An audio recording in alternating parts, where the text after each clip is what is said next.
Ang kayabungan ng mga dahon ng tiklad, salitang Bicol ay nipa, ay karaniwang ginagamit sa paghabi ng mga lokal na produkto katulad ng bubong.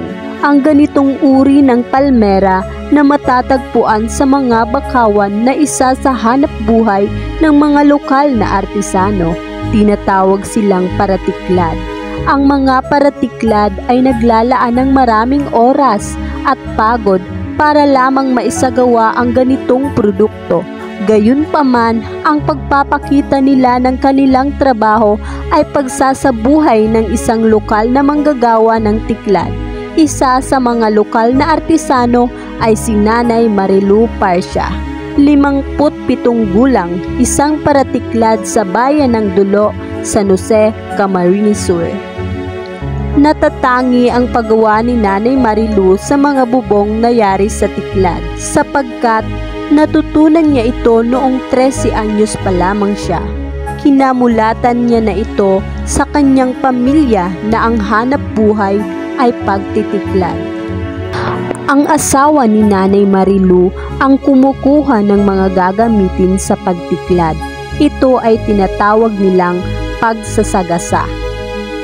Bago isagawa ang pagtitiklad, kinakailangan muna sumakay ng bangka upang pumaroon sa kanilang pinagkukunan ng nipa at lupnit.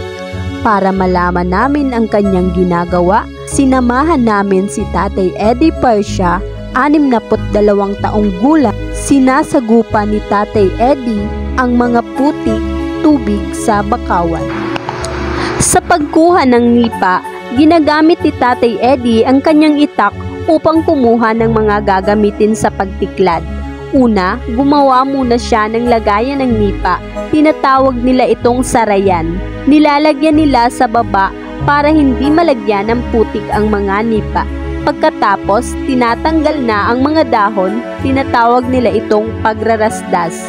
At ang pangtahi naman ng nipa, kinukuha niya dyan. Tinatawag nila itong lupnit.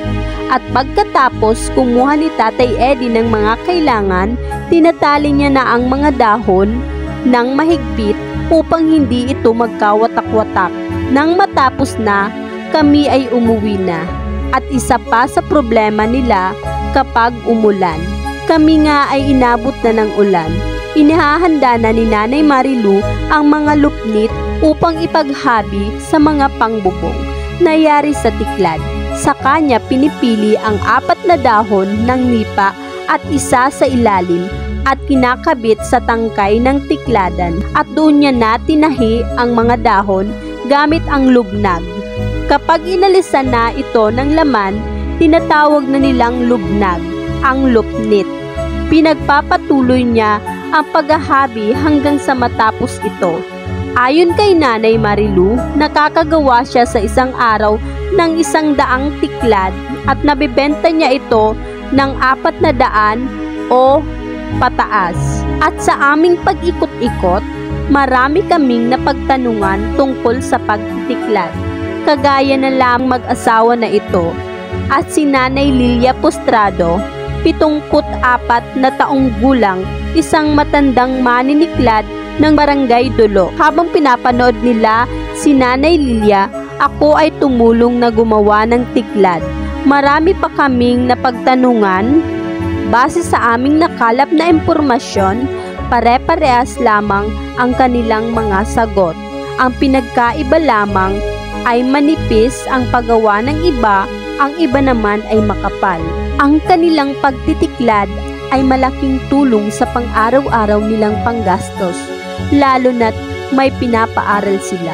Ngunit ito ay labis na mahirap, masakit na likod dahil maghapong nakaupo, pero kahit na sila'y pagod, nakikita namin ang ngiti sa kanilang muka. Sinaluhan nila kaming kumain. Yun lamang po, maraming salamat.